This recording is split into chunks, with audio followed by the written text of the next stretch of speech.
يوم جديد في قناة شمس وقمر، أتمنى تكونوا بخير وبصحة وبسلامة. تصوري فين يا شمس؟ يلا بينا هندخل شارع الطيور في محطة مصر. شارع الطيور من الشوارع الكبيرة في محطة مصر، والشارع ده بيبقى كله طيور يا جماعة. صورنا فيها قبل كده كتير جدا، والناس بصراحة بتيجي تاخد دايما من هنا، ودايما متعودين ياخدوا من هنا. عشان كده إن شاء الله نجيب لكم الأسعار النهاردة. هننزل إزاي محطة مصر؟ هننزل محطة مصر يا جماعة، وهنمشي من قدام المول.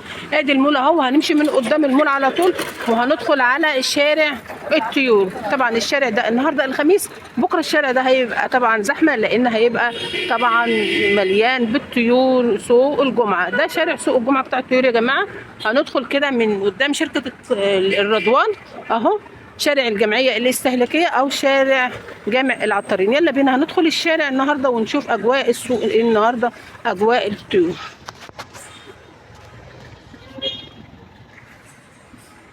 اهو يلا بينا. بصوا ده شارع الطيور اهو، بصوا ده عندي مين في شارع الطيور، ودايما متصور عندهم طيور المرزقه يا جماعه. يلا بينا هنشوف الاجواء عند طيور المرزقه ازاي، وهنشوف الطيور النهارده عند المرزقه.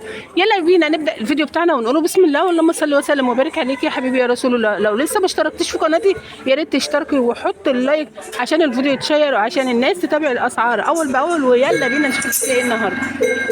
بصوا انا هاخد لكم الاجواء كامله عند المرزقه عشان تحسوا كده ان انتوا غيروا جو. هتيجوا هنا هتغيروا جو، هتحسوا كده ان انتوا في مزرعه طيور، دواجن، قولوا بقى زي ما انتوا عايزين.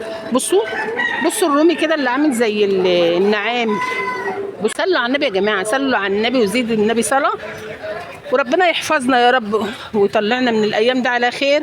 وزي ما انتوا شايفين بصوا، بسم الله ما شاء الله، بسم الله ما شاء الله، اللهم بارك وزيد. ربنا يسهل لهم الحال، يجعل وشنا حلو عليهم يا رب. بصوا طول ما الناس بتبيع بضمير وكويسه بندعي لهم، ادعوا لهم ادعوا لهم، ربنا يرزقهم يا رب. اهو بصوا طيور المرزقه من اكبر الطيور يا جماعه في شارع الطيور في سوق باب عمر باشا. برضو ممكن تدخلوا من قدامهم اهو، بصوا ادي السوق اهو، سوق باب عمر باشا اهو، ممكن تدخلوا. يعني نجي لهم ازاي يا شمس؟ بصوا من اي مكان ممكن تيجي لطيور المرزقه. ادي قدامنا اهو سوق باب عمر باشا، ممكن تيجي من هنا من قدام حسن قدور، هتمشي على طول على طول على طول وهتدخلي على طيور المرزقه. وبرضو هتجيبي خضارك وتجيبي كل حاجه. بصوا اهو، بصوا بصوا الحمام، ربنا يسهل لهم الحال. بصوا الحمام. طبعا عايزه اقول لكم وافكركم ان طيور المرزقه الحاجات دي كلها بتجي لهم شحن من الصعيد يا جماعه، بتجي لهم يوم الاربعاء وبتيجي يوم الاحد. كنا هنيجي امبارح بس طبعا عارفين ان هم لسه بينزلوا شغل الاربعاء امبارح، لكن النهارده الخميس قلنا بعد ما جابوا الشغل نيجي نصور اهو. تمام، صباح القشطه عليك، عامل ايه؟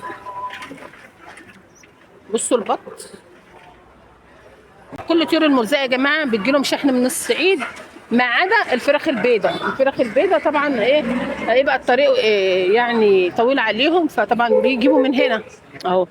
بس ميزه هنا عند طيور المرزقه ان الفراخ البيضاء بيغيروا مرعوتهم الاول وبعدين يبداوا ايه يبيعوا. يعني دول جايين من امبارح اهو، يبداوا بصوا يبداوا ياكلوهم بقى، ويبداوا ايه يبيعوا منهم بعد يوم او يومين على ما بيغيروا مرعوتهم. طيب عايزه اقول لكم على حاجه يا جماعه، لو انتم ملاحظين قدام الطيور مفيش اكل، يعني بيبيعوا الطيور صايمه. في ناس بيقعدوا ياكلوا الطيور وتبقى الحصاله بتاعتها قد كده، بصوا قد كده، تجيلها بتاع 150 جرام لوحديها. فده الناس اللي ما بيبقاش عندها ضمير.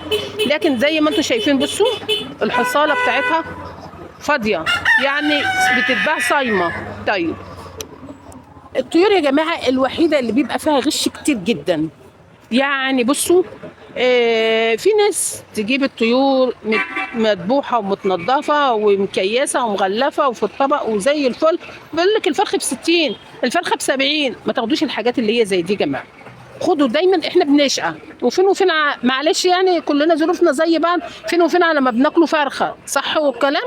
انا مش يعني مش جايه من كوكب تاني، انا زيكم والحمد لله كلنا ظروفنا زي بعض.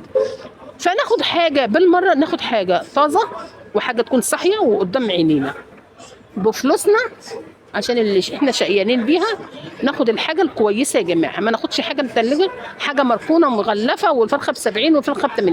في حاجه تانية برضو عايزه انبهكم عليها، ايه هي يا شمس؟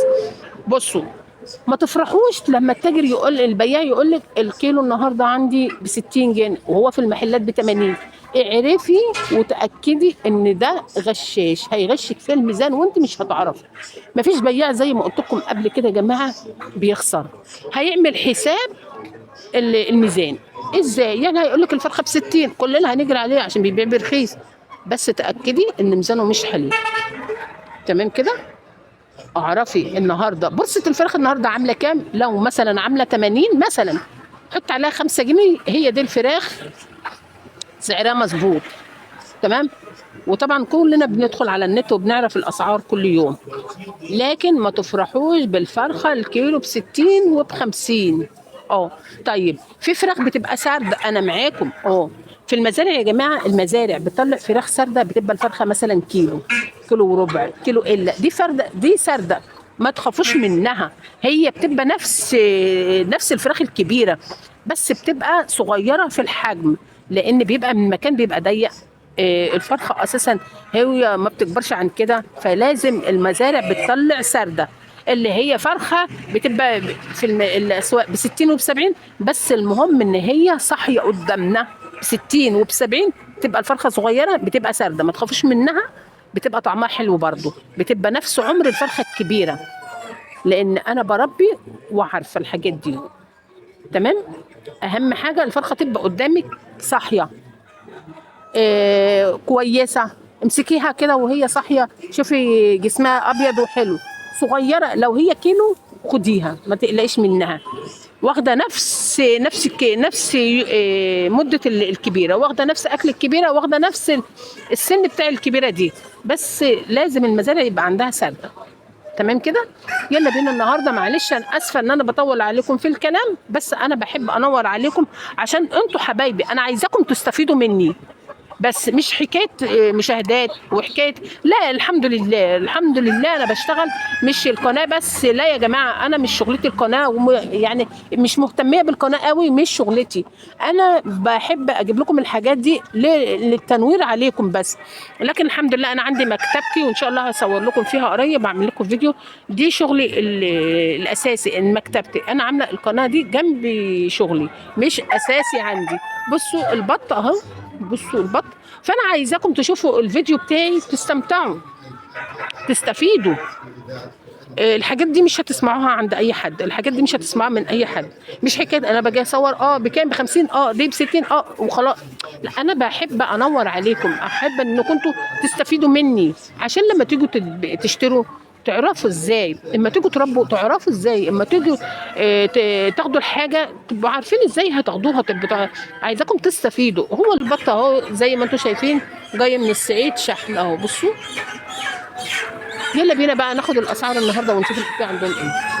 كده عامله 80 جنيه، عندي طيور مرزقه اهي، بصوا 80 جنيه النهارده اهو، بصوا. كل الاحجام اللي انت عايزاها بتبدا عندهم من كيلو ونص لحد 3 كيلو ونص اهو، بصوا. شاور على اي فرخه وهم يوزنوها لك اهي، بصوا. البط النهارده زي ما انتم شايفين، البط السوداني ده كيلو عامل 130 النهارده عند المرزقه، 130 جنيه اهو. عندهم بيبدأ من 2 كيلو ونص لحد 4 كيلو اهو. البط سوداني ومسكوفي 130، عندهم سوداني وعندهم مسكوفي اهو. يلا بينا نشوف الحمام. بكام الحمام النهارده؟ والحمام عندهم ب 170، حمام جامبو، بصوا بسم الله ما شاء الله. زغاليل دي يا جماعه، بصوا اهي، تعملي كده الحمام ما بيطيرش، يبقى ده زغاليل اهو. وده بكام؟ 170 برضو ب 170. بسم الله ما شاء الله، شكله حلو كل الالوان. الرومي عندكم بكام الابيض والاسود؟ هي 65 الابيض اهو، بصوا. الرومي الابيض يا جماعه عامل 165، الاسود والابيض عامل 145. الرومي الاسود عامل 165 والابيض عامل 145 اهو. عندهم سمان اهو، سمان اسود بلدي جامبو. بكام السمان يا محمد؟ السمان، سمان الجوز عامل 50 جنيه.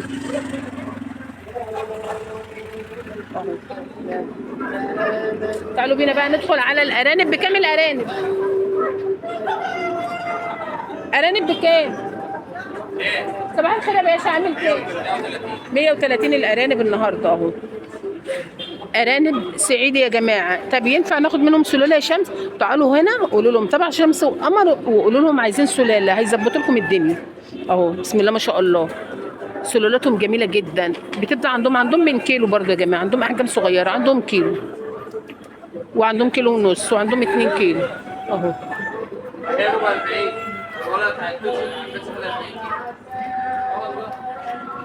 بسم الله ما شاء الله، بسم الله ما شاء الله، اللهم بارك، اللهم زد وبارك.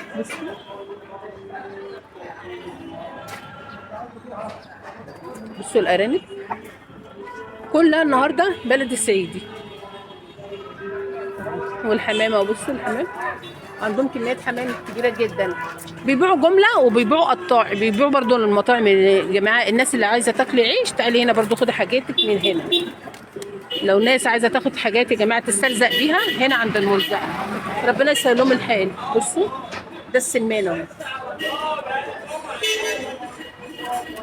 يلا بينا ندخل على المجزر، ندخل على المجزر وعلى الفراخ البلدي.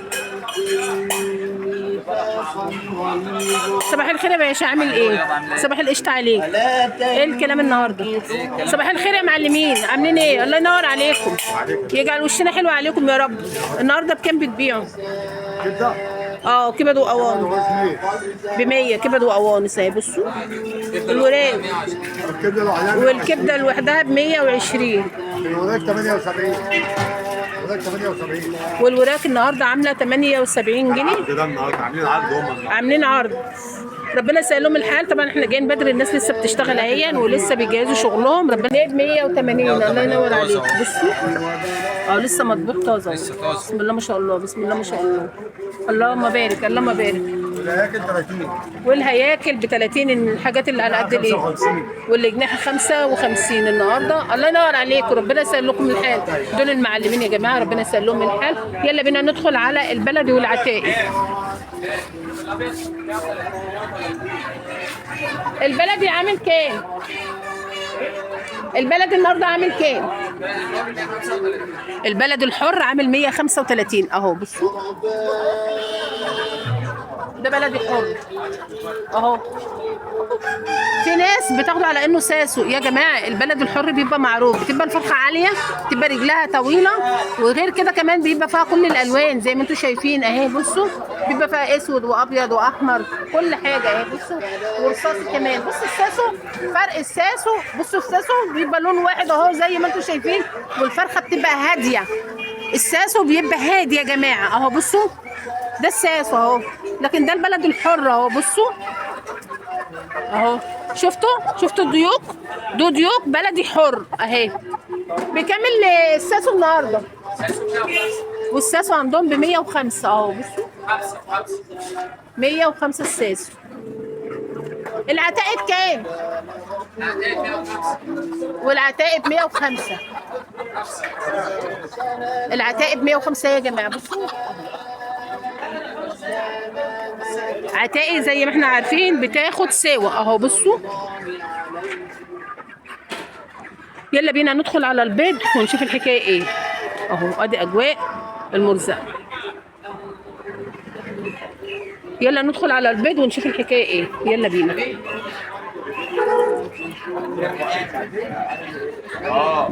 ونص بقى اهو. بصوا ادي البيض اهو. بصوا اهو، بيض ابيض وبيض احمر، وعندهم كمان جبنه، وعندهم كمان بيض بلدي. صباح القشطه، صباح الخير عليك، عامل ايه؟ كم البيض النهارده؟ 5 و5 ونص. في عندك ب5؟ البلدي ب5 اهو. بصوا البلدي ب5 جنيه. والاحمر ده بكام؟ ده ب6. ب6 جنيه الاحمر.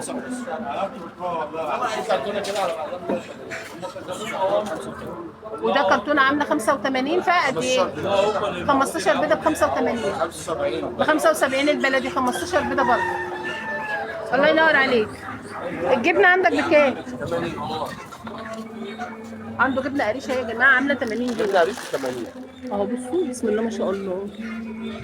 الناس دي فرشه جنب المرزقه على طول. عندك سمنه النهارده عندي بكام؟ بقى لي 280 و280. معلش وريني بقى كده. الناس اللي سالت على السمنه يا جماعه اهي عند الناس الطيبه دي. حاجات دي جايه من الصعيد بسم الله ما شاء الله. بصوا اهي دي جاموس يا موسى عامله كام؟ 380 380 اهي. بصوا بسم الله ما شاء الله على ابوها. البقري 280 لسه والبقرة اهي. مسيحين فطبعا ايه اه والبقره اهي عامله 280. بصوا بسم الله ما شاء الله. ترميله باينه بسم الله ما شاء الله اهو. بصوا 280 ربنا يسهل لك الحال. ربنا يسهل لك الحال ويرزقك يا رب ويجعل وشنا حلو عليهم. اهو ادي الناس اهي يا جماعه بتوع البيت جنب المرزقه. ويلا بينا ناخد رقم تليفون المرزقه وناخد ارقام التوصيل. معلش شنطه المحل بس يا احمد. ادي اهي يا جماعه طيور المرزقه جميع انواع الطيور وارد الصعيد جمله وقطاعي. وده ارقام تليفوناتهم اهي. عندهم ارضي. هذا يوم السعيد حد وخميس يوم السيد النهارده. متكعبله شويه. بصوا زي ما انتم شايفين اجواء المرزقه النهارده. ربنا يسهل لهم الحال ويجعل وشنا حلو عليهم. اتمنى ان جولتي النهارده عند طيور المرزقه تكون عجبتكم. زي ما انتم شايفين بصوا الناس هي اللي بتخش وتختار فراخها اهي. شايفين الراجل اهو بيدخل وينقي الفراخ اللي هو عايزها اهو. بألف هنا وشفا للناس اللي هتيجي تاخد من هنا وربنا يبارك لكم يا رب. اتمنى ان جولتي النهارده تكون عجبتكم عند طيور المرزقه. ولو ما اشتركتوش في القناه يا ريت تشرفي شمس وقمر. بحبكم في الله. دمتم نعمه في حياتي. مع السلامه يا احلى اخوات في الدنيا.